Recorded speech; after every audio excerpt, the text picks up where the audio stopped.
Hi, Emperor Eagles. Today I wanted to show you a short presentation, so I'm not doing a video the regular way. So I'm going to share my screen with you, and I am going to share with you some facts about the holiday that you had today. And so let me share this with you. So let's not do that. Let's go here. So today's holiday was Dr. Martin Luther King Day, and I know your teachers have talked about him a lot, but I wanted to show you the memorial that's in Washington, D.C. It was actually dedicated in 2011. I was there in Washington before it was dedicated and after, and it is such an amazing memorial to go and visit. It's such a great addition.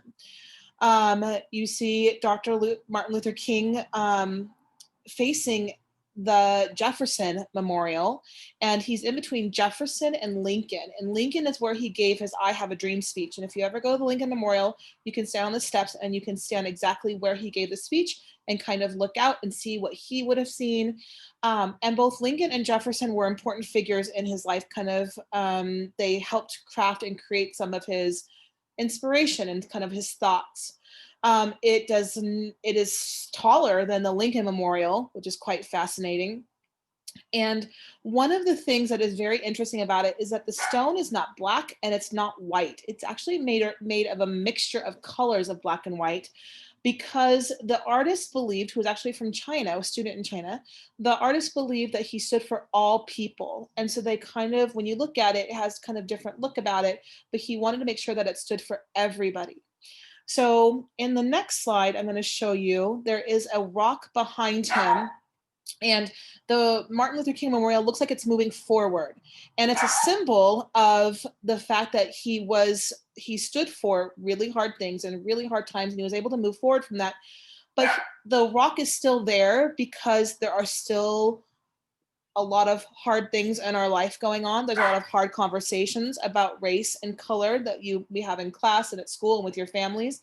And so it's a symbol that it's still there, but we are moving forward. And you can kind of see that movement in the stone that is created there.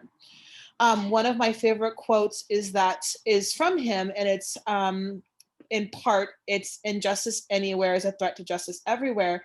And we've talked about that on the playground. If you see something that's going wrong and you don't do anything about it, then that can affect the whole school system, the whole playground, the whole recess and privileges. It also stands for bigger things. If you see things where people are treated poorly in life, that we have to stand up and use our voice and make sure that we are heard, so that there is change, and that what he started, we keep moving forward with. So this is the quote, the full quote.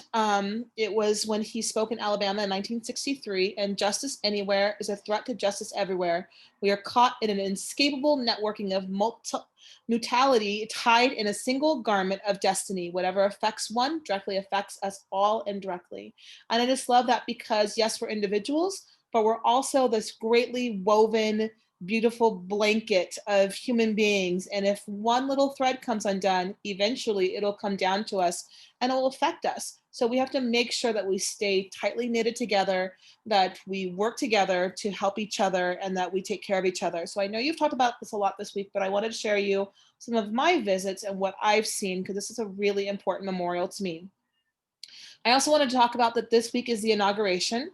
And regardless of who your parents voted for or any political affiliations, the inauguration is a really important day in American government system. It is when the new president takes the office and takes an oath. And I had a chance a few years ago to actually attend an inauguration. It is quite an amazing event. So this is the Capitol building.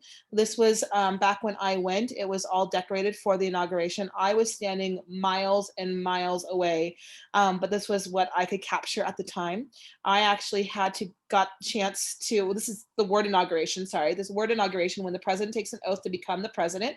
And I had the chance to go with Ms. Frontudo, and we together got to see the inauguration. And let me tell you, I am not a person who gets cold very often.